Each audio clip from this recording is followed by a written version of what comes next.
खबरों के अंदर की पूरी खबर, हर खबर की सटीक पड़ताल, आपका भरोसा हमारी जिम्मेदारी। सच, साहस और सरोकार, यही है हमारी पहचान।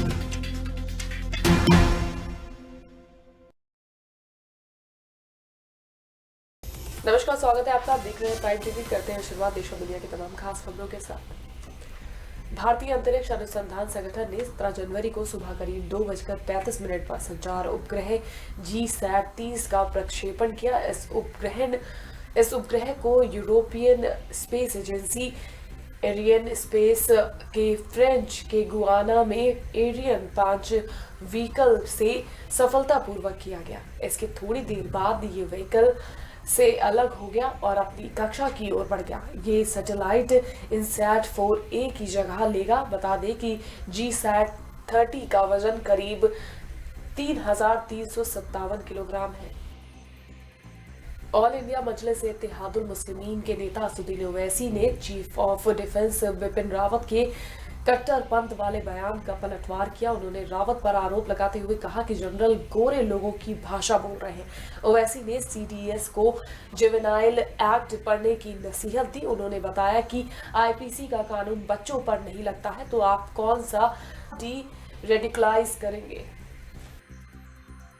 निर्भया रेप कांड और हत्या के मामले में फांसी की तारीख का ऐलान होने के बाद दोषियों को सजा मिलने में देरी होती दिख रही है, जिसकी वजह से निर्भया की मां काफी परेशान है। बताया जा रहा है कि इस मामले में जिस तरह से भाजपा और आम आदमी पार्टी ने एक दूसरे पर आरोप लगा रही है, उससे निर्भया की मां बेहद दुखी है। उन्होंने कहा कि जिस तरह से मेरी बेटी की मौत पर राजनीति हो रही है वो ठीक नहीं है। पूरे देश में CAA को लेकर बवाल अभी भी जारी है। इसी बीच गृह मंत्रालय ने एक अहम बैठक बुलाई है। इस बैठक में नेशनल पॉपुलेशन रजिस्टर यानी कि NPR को लेकर चर्चा होगी, जिसमें सभी राज्यों के सचिव और उच्च अधिकारी शामिल होंगे। इस बैठक को लेकर कुछ विपक्षियों ने भाजपा पर जमकर निशाना भी साधा है। वहीं ममता बनर्जी लगातार नागरिकता संशोधन एक्ट NPR का विरोध कर रही है। इसी विरोध के बीच पश्चिम बंगाल से कोई भी अधिकारी इस बैठक में शामिल नहीं होगा। दिल्ली विधानसभा चुनाव के लिए कांग्रेस अपनी पहली सूची में 35 प्रत्याशियों का ऐलान करेगी। भाजपा में टिकटों को लेकर मंथन चल रहा है। जानकारी के अनुसार भाजपा भी आज ही प्रत्याशियों की सूची जारी कर सकती है। वहीं आम आदमी पार्टी ने पहले ही अपने उम्मीदवारों की सूची जारी कर चुका है। बता दें कि दिल्ली में 8 फरवरी को चुनाव होने हैं, जिसके नतीजे 11 फरवरी तक आएंगे और नामांकन दाखिल करने की अंतिम तिथि 21 जनवरी है। पूर्व अफगान राष्ट्रपति हामिद करजई ने कहा कि दो पड़ोसियों के साथ संबंधों में संतुलन बनाकर रखना उनके देश के लिए मुश्किल हो गया है। ऐसा उन्होंने भारत पाकिस्तान के रूखे रिश्ते की वजह से अफगानिस्तान पर काफी असर पड़ने की बात करते हुए कहा। पूर्व अफगान राष्ट्रपति ने कहा, भारत अफगानिस्तान का सबसे अच्छा दोस्त है। भारत ने अफगानिस्तान में अपार योगदान दिया है, लेकिन पाकिस्तान जो प्रभाव अफगानिस्तान पर डाल सकता था वो किसी अन्य देश से कहीं ज्यादा है।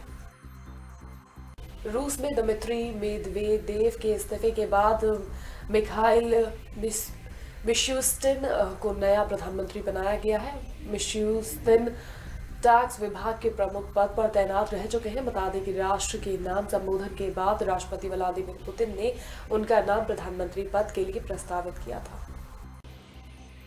सीरिया के राष्ट्रपति बशर अल असद सरकार और उसके रूसी सहयोगियों की एयर स्ट्राइक में इदलिब प्रांत में करीबन 31 लोग मारे गए। बता दें कि हाल ही में हुए संघर्ष विराम के बावजूद ये हमले किए गए हैं। संघर्ष विराम को लेकर किया गया ये समझौता 19 जनवरी से लागू होना है। वहीं अमेरिका ने इस हमले की निंदा की है और कहा है कि असद सरकार ऐसे विभत्स हमलों को रोके।